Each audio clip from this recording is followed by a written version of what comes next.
Kami dari Komisi Perlindungan Indonesia tentu sebagaimana mandat undang-undang bahwa KPAI adalah memastikan pengawasan terkait pemenuhan hak pelindungan anak di seluruh Indonesia dengan ada tim tugas satu menggali data dan informasi, dan kami ke sini bagian dari itu lihat situasi anak, kemudian termasuk juga proses yang ada dan termasuk juga fasilitas dan infrastruktur yang ada, yang tentu data dan informasi ini nanti akan tugas berikutnya adalah akan kami lakukan kajian dan terakhir tentu rekomendasi, terutama penyelenggara perlindungan anak dalam hal ini adalah pemerintah dan pemerintah daerah. Jadi tentu kami menjalankan tugas itu, dan terima kasih Pak yang membantu kami menjalankan tugas itu. Mudah-mudahan ini apa yang menjadi niat kita sebetulnya sama gitu ya, bagaimana memastikan setiap anak terpenuhi haknya, setiap anak terpenuhi dan terlindungi haknya. Ini kan ada satu model baru ya, katakanlah apakah inovasi atau apa gitu ya, yang tentu sejauh mana efektivitas itu waktu yang akan menjawab Pak Kolonel itu. Dan kami tentu berharap apa yang dilakukan ini adalah bagian dari ikhtiar kita untuk memastikan tadi Pak Kolonel sampaikan soal generasi emas, gitu ya. Tentu prasyarat sana kita harus penuhi, baik soal aspek pendidikan, tumbuh kembangnya, gitu ya. Apalagi negara bertanggung jawab terkait anak ini sampai usia 18 tahun. Kalau di Bara ini kan cuma 2 minggu ya Pak Kolonel. Setelah ini tentu tidak mudah kerja kita, gitu, termasuk juga menyiapkan infrastruktur keluarga, karena dalam mandat undang-undang itu disebutkan keluarga bertanggung jawab terkait pendidikan, karakter, pengasuhan, pencegahan pernikahan usia anak. Namun yang informasi awal kita dapatkan, situasi keluarga tidak seideal yang kita bayangkan. Dan ini asesmennya ada. Asesmennya ada, sehingga pemerintah daerah katakanlah kerjasama dengan TNI, kami sampai hari ini membahasakan bagian dari proses rehab gitu Pak. Kalau memang arahnya adalah proses rehab, ya tentu kami membayangkan model lembaga-lembaga rehab lain gitu, yang dimiliki oleh pemerintah daerah. Mudah-mudahan itu yang kita tuju gitu ya, sehingga nanti dimanapun anak berada tetap dalam lingkungan mendukung gitu ya. Di tengah situasi yang tidak mudah dihadapi oleh anak-anak kita, karena situasi keluarga tidak ideal, maka di ujungnya adalah anak berhadapan dengan hukum, terjerat dengan narkoba, kemudian pornografi, kemudian anak dengan HIV/AIDS. Kalau kita membahasakan bukan anak nakal Pak Kolonel, tapi adalah anak yang memerlukan perlindungan khusus. Karena di pasal 59 Undang-Undang Perlindungan Anak itu juga menyebutkan pemerintah daerah dan lembaga negara lainnya. TNI ini kan negara lembaga negara juga gitu, bertanggung jawab kepada anak dalam perlindungan khusus ini. Mungkin kami ingin tahu desainnya seperti apa, kemudian kalau memang ini adalah proses rehab itu seperti apa, kemudian setelah itu seperti apa. Karena jadi kedatangan kami selain yang disampaikan oleh Pak Jasra tadi, juga mungkin ada bagian-bagian yang kemudian nanti bisa kita sampaikan ke publik ya, sehingga apa yang menjadi pro kontra ini terang benerang. Maka dari itu kami berterima kasih sekali kerjasamanya dari Pak Komandan dan dinas terkait, itu pada intinya agar semua pihak memahami ya kan, apa yang kemudian diprogramkan, dan kita coba kemudian efektivitasnya kita ukur, sehingga apalagi dari Kementerian HAM sudah berstatement ya bahwa ini kalau berhasil akan dijadikan model se-Indonesia. Kalau sudah menyangkut anak, maka KPAI harus terlibat di dalamnya. Kalau sudah terlibat di dalamnya ya jangan sampai cuma adu statement, ya kan, adu wacana. Nah, kita harus jalan sesuai tusi masing-masing.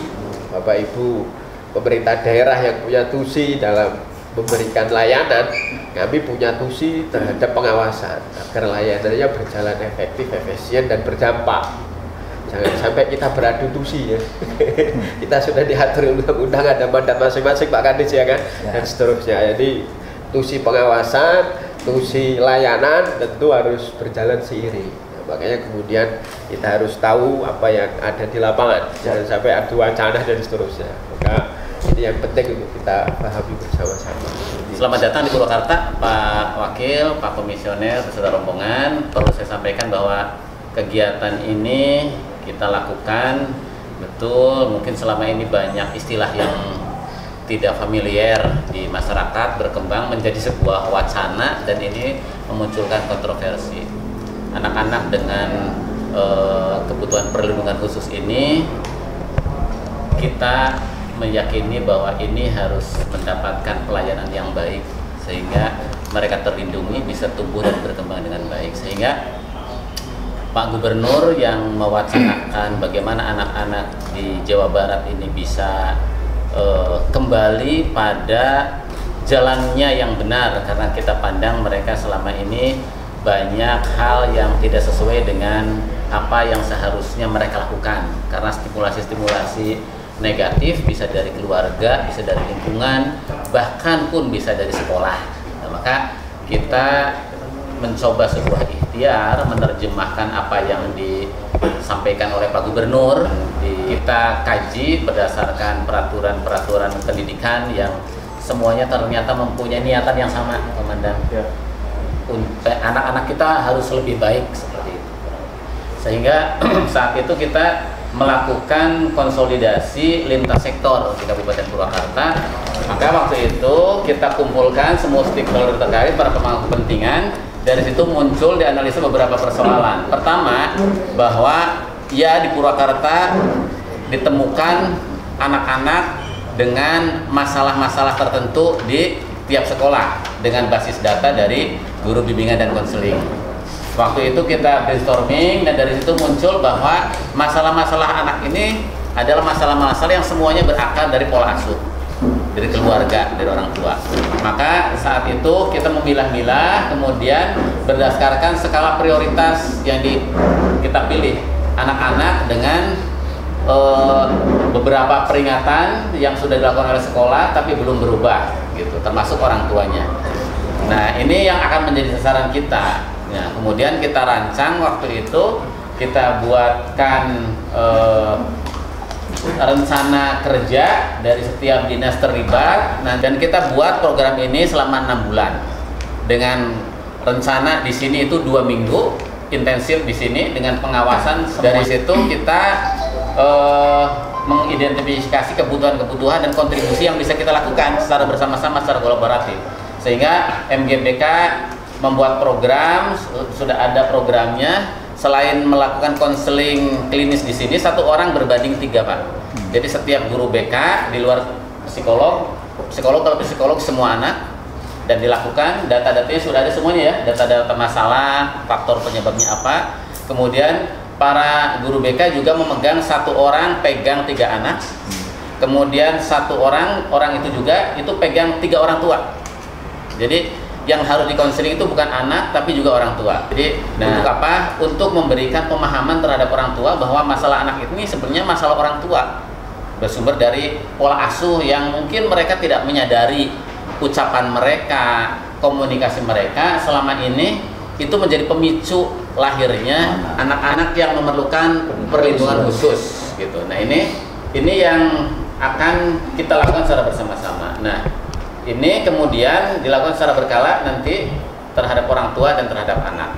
Nah, kemudian hak-hak anak selama di sini seperti pendidikan, ini kita melibatkan kepala sekolah untuk mengidentifikasi mata pelajaran yang dibutuhkan, termasuk apa yang dibutuhkan oleh anak selama di sini berkenaan dengan mata pelajaran. Kurikulum sekarang kan sebenarnya kurikulum integrated tuh, bahwa apa yang dilakukan oleh resimen ini bisa diintegrasikan dengan kurikulum kita sebenarnya. Pendidikan PKN, pendidikan sejarah itu bisa dimasukin. Nah, maka kepala sekolah di sini bertanggung jawab terhadap pelayanan pembelajaran anak, termasuk ujian dan lain sebagainya. Nah, kemudian TNI menyusun rencana apa yang bisa dilakukan di sini. Pembiasaan dari mulai mereka bangun tidur sampai tidur lagi, sehingga stimulasi anak itu positif yang terjadi selama mereka bangun sampai tidur lagi. Nah, ini yang kita dorong di sini. Nah, kemudian hak-hak anak untuk mendapatkan pelayanan pendidikan kita coba untuk dipenuhi semuanya. Nah, tentu ini sebagai sebuah ikhtiar. Nanti kalau misalnya dari KPAI ada hal-hal yang perlu disempurnakan, tentu kita akan sangat terbuka untuk menyempurnakan ini sebagai sebuah ikhtiar kita memperbaiki sistem perlindungan khusus terhadap anak-anak agar stimulasi-stimulasi yang mereka terima selama di sini ini sesuai dengan kebutuhan mereka. Mungkin seperti itu. Nanti kalau ada yang mau menambahkan dari yang lain kami persilakan, termasuk dari komandan mungkin. Setelah kita mapping ada 27 orang anak karena tawuran, ada 3 karena geng, ada miras narkoba 1, senjata tajam 2, kemudian berkelahian dan rokok 2, dan bolos 3. Sehingga kami mencoba menganalisa anak-anak ini tadi sampaikan Bapak membutuhkan perlindungan khusus. Berarti ada perhatian atau pola asuh, maka ada konseling. Kemudian termasuk kami jelaskan secara singkat, anak-anak ini pagi jam 4.15 sudah dibangunkan, anak-anak berjalan bersama-sama menuju ke masjid. Pembinanya pun standby malam jaga di tempat. Mereka jalan ke masjid bersama-sama berbaris. Jadi ada aspek kedisiplinan dalam perjalanan itu, ada aspek kekompakan. Kemudian setelah belajar sana, kami berikan tugas mereka untuk bisa adzan. Jadi mereka semuanya istirahat bisa. Kemudian setelah sholat berjamaah di masjid, pulang kembali ke aula. Sebenarnya kita gunakan ini sebenarnya tempatnya adalah aula. Cuma yang munculnya adalah sebenarnya aula yang kita desain dengan 3 partisi, ada tempat makan, ada tempat istirahat dan kelas. Setelah dia pulang kembali, dia melaksanakan pembersihan lingkungan sekitar. Berarti mereka bertanggung jawab merapikan. Tadi ada dilihat Bapak velvet, memang sederhana Bapak velvet, tapi cukup layak dan nyaman. Habis pembersihan mereka berolahraga, senam pagi. Senam pagi dilaksanakan di lapangan voli. Pada saat senam itu kami integrasikan dengan nilai-nilai. Kami putarkan lagu-lagu bangun pemudi-pemuda, maju tak gentar pada saat dia bersenam. Setelah senam, mereka melaksanakan kegiatan pembersihan, mereka mandi. Habis mandi, menyiapkan perlengkapan, kemudian persiapan makan pagi. Makan pagi juga sudah disiapkan dari dinas dan kesehatan dengan gizi yang sudah diatur, juga diatur dengan ketertiban. Memang materinya adalah makan pagi, namun kedisiplinan, keseragaman, kemudian kepemimpinan yang siap gerak laporan makan siang, ada kepemimpinannya yang jadi sehingga mereka melaksanakan makan pagi selesai, baru melaksanakan sesuai dengan jadwal. Setelah mereka belajar, yang tidak belajar mereka ada materi PBB, ada latihan penghormatan, ada latihan jadi, ada ice breaking yang mengenalkan satu sama lain. Tadi mohon maaf ada 4 yang tertinggal. Mereka kami bagi menjadi 4 regu. Kami 4 regu ini kami berikan nama pahlawan nasional Jawa Barat. Nah, setelah dilaksanakan itu, maka sampai dengan kegiatan malam, termasuk istirahat tidur siang ada Bapak. Setelah setengah 2, setelah pulang dari masjid sampai dengan jam 3 itu mereka tidur siang. Dan itu tidak boleh diganggu. Jadi kami nungguin di situ. Mungkin Bapak Ibu guru bisa menyaksikan jadi tidur siang. Jam 15.00 pasangan sholat asar dibangunkan. Beberapa kali, jadi saya sudah sampaikan mereka punya buku saku. Buku saku inilah adalah dijadikan catatan mereka, memori mereka selama di sini. Anak-anak yang memiliki fokus dan konsentrasi yang besar dalam suatu kegiatan dan intensitas passion yang tinggi, dia akan mencatat dengan catatan yang banyak. Dia kegiatan mencatat, materinya bercatat. Tapi anak-anak yang kurang fokus mungkin catatannya kurang. Nanti bisa dilihat catatannya. Ternyata memang begitu. Ada yang catatannya sedikit, ada yang banyak. Ini kenapa catatannya sedikit? Terus di konseling, dia kangen sama orang tuanya.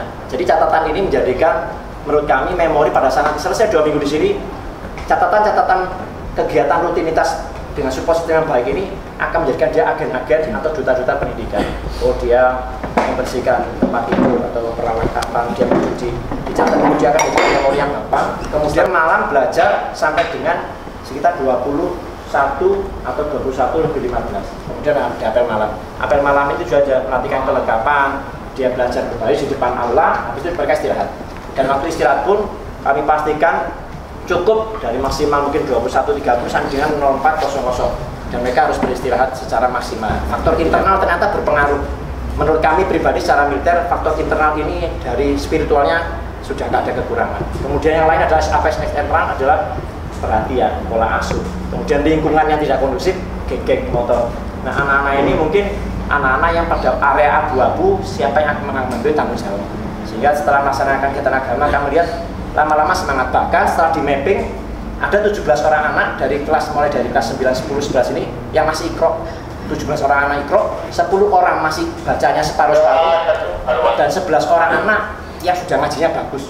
Artinya apa? Lebih dari 50% anak-anak ini tidak bisa ngaji. Bukan masalah mengaji ya, tapi aspek spiritual di tingkat anak SMP. Berarti kan kapan dia ngajinya?